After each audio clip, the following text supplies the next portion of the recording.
Today, I'm gonna count down my top 10 favorite rappers of all time. Let's go. You always talk about the best rappers, who has the best discography, who has the best flow, the best lyricism, but you don't just talk about who the music draws you to the most, who your set favorites are. You do see with some people talk about their best rappers, those are really just their favorites. It's all music, it's all preference. Everyone has their favorite rappers. And today, I'm gonna tell you mine. Let's get into it. Number 10, we've got Dr. Dre. Still Dre Day, AK.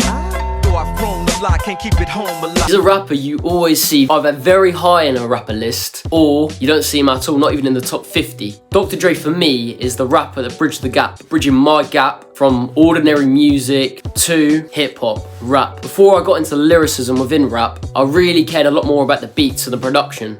And that's what I really love. I thought just because Dr. Dre was an incredible producer that he was just as good as a rapper. I didn't think about everything that comes into it, like punchlines, flow, delivery, everything that goes into it. But that's why I love songs like Still DRE, Forgot About Dre, What's the Difference? Those songs of 2001, incredible. I feel like I love these songs because of Dr. Dre, but you gotta think as well, the other artists, the ones behind the song, those are the reasons I love Dre. From M writing Forgot About Dre to Jay-Z writing Still DRE, I love those songs. But at the end of the day, it's his beats. The Chronic to 2001, those are both production masterclasses. Dr. Dre is one of the best producers of all time. Next up, we've got number 9, 50 Cent.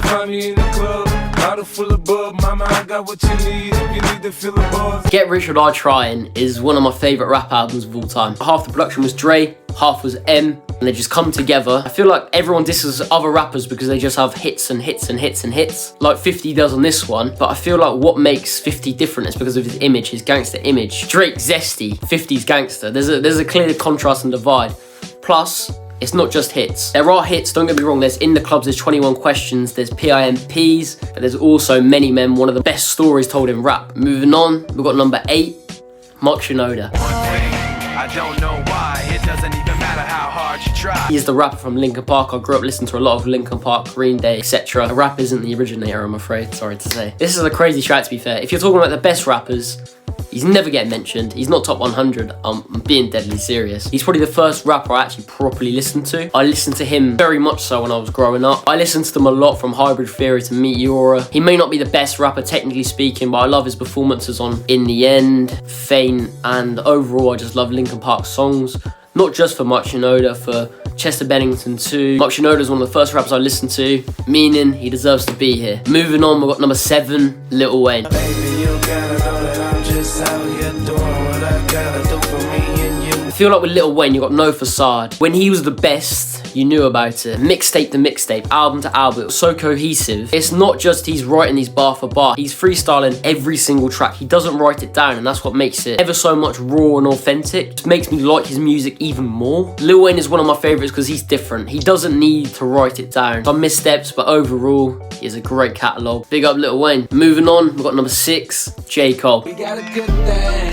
Don't know if I'ma see you again. He's just one of the most relatable rappers. Let's take 2014 Forest Hills Drive. It starts off a bit deep with 03 Adolescence, to then bring out the fire in Fire Squad, to No Role Models, GOMD, to then just keeping it real in the closing tracks. Love Yours, just, yeah, Love Yours. And then finally, he shouts out everyone. He seems like such a real, wholesome guy. That's probably what draws me to his music more. It's just relatable. He's getting a lot of flack nowadays because he apologised to Kendrick Lamar, and I feel like that was just him keeping it real because he didn't want to force this facade that he was just gonna beef for the sake of beefing. Well, he had nothing to gain from it. Maybe the title of the King, he wasn't gonna get the King of Rap. I feel like he may get a few hate comments now, but at least he has his peace of mind. This is the top 5 now. The other GOAT from his generation, number 5, Kendrick Lamar. Poetic justice, poetic justice.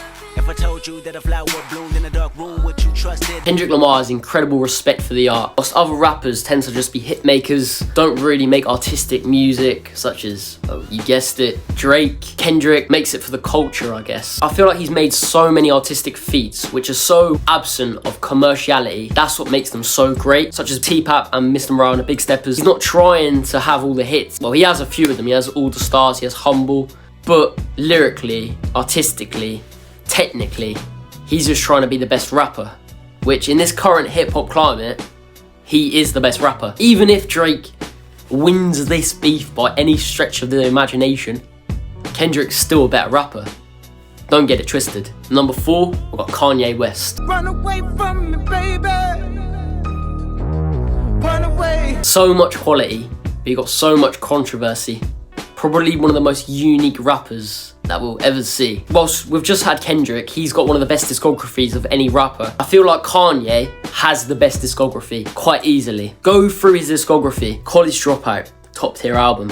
Late Registration, top tier album. Graduation, top tier album. 808s and Heartbreak, top tier album. My Beautiful Dark Twisted Fantasy, top tier album. Yeezus, top tier album. Life of Pablo, top tier album. Kids See Ghosts, top tier album. We do have a bit of a wish-washy little era with like Ye and Donda, but then we have Vultures, again, another top tier album. I feel like you see where we're going with this. He's got so many good albums with his catalogue. Whilst he lacks in technical ability, he isn't the best rapper overall. I would say the best producer, or the best rapper producer that we'll see. Sorry, Dr. Dre, but Kanye is a better producer in my opinion. I don't know.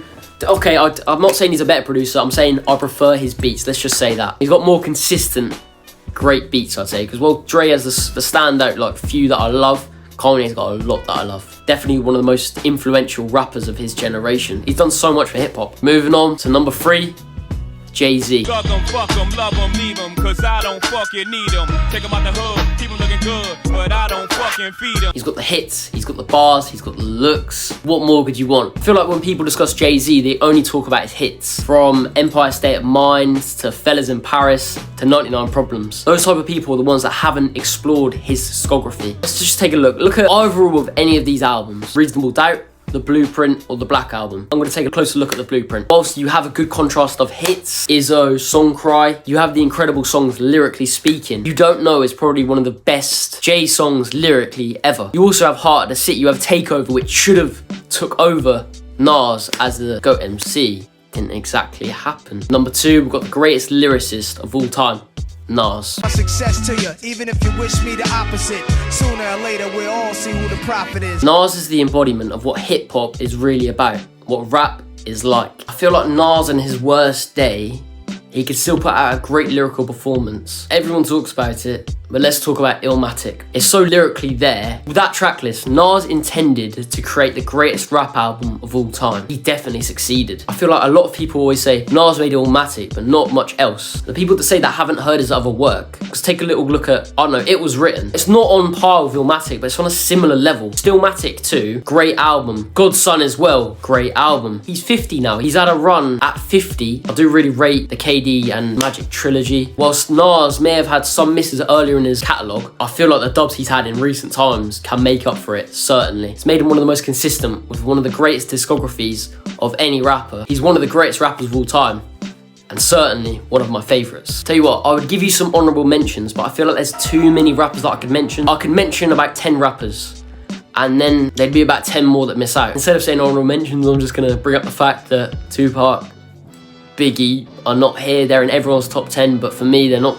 my favourite rappers, I guess. So it feels a bit, it's inauthentic to include them. But yeah, number 1, the greatest rapper of all time. And my favourite 2, Eminem. A lot of you gonna say Eminem dick rider. For an audience of Eminem meat riders, I mean, you're not wrong.